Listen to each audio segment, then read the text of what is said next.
Welcome to the Neon Shadow series. Episode 5, Whiskey and Fusion.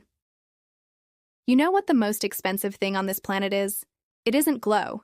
It isn't pure water. It's silence. I just bought myself about 2 hours of it. I parked the Foxy Lady in Sector 9 deep in the boneyards. It's where big ships go to die. She's tucked in between the hollowed-out ribs of an old atmospheric cruiser. It's a good spot. The background radiation from the scrap metal masks her signature. But she's hurt, kid. That slingshot around the rims, we fried everything. The primary sensor array is fused into a lump of silicon.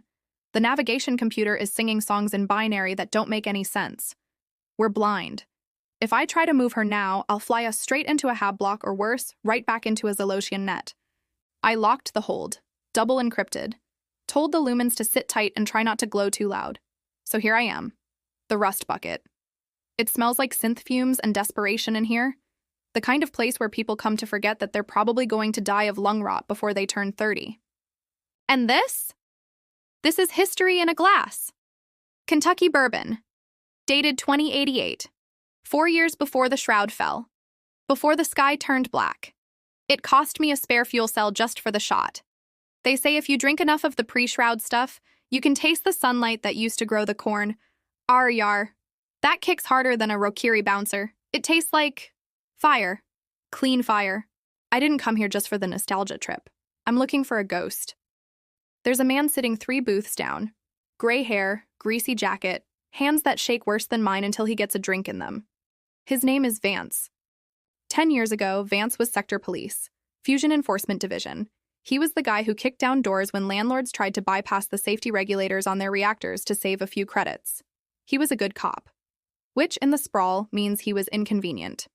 The story goes he found something in the deepest sub-level of the city. Something about the main fusion core that didn't add up. He tried to report it. 2 days later, his unit was ambushed by a scav gang that shouldn't have had military-grade hardware. His whole squad got wiped. Vance survived, got discharged for gross negligence, and started drinking his pension away. Now, he's a shadow mechanic. He fixes engines that aren't supposed to exist for people who aren't supposed to be flying. He's the best sensor tech in the lower sectors, if you can catch him sober enough to hold a hydrospanner. I walked over to his booth 10 minutes ago. He didn't look up. He was staring into a mug of synthale like it held the secrets of the universe. I said, "I need eyes, old man." He laughed. It sounded like grinding gears. He said without looking at me, "Don't sell eyes, pilot. I just help people see the walls before they crash into them." Then he sniffed the air. He smelled the ozone on me. He smelled the rims. He looked up then.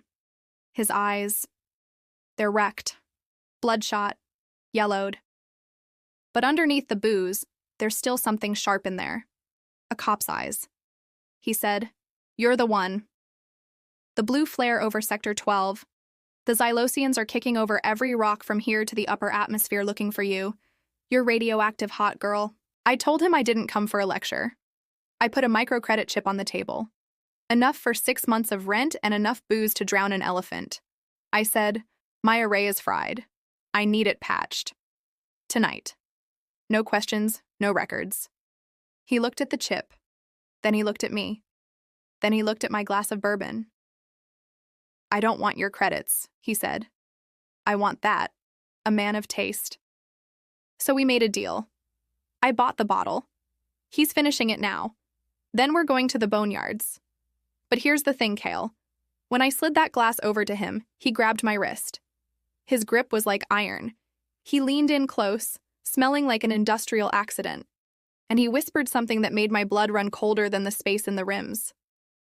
He said, "You weren't just running from the bugs, were you? You were running with something. Something that makes the fusion cores sing." He knows about the lumens. Maybe not exactly what they are, but he knows the tech. He knows that the energy signature I put out wasn't normal. And then he said something else. He said, "The cores are failing, pilot.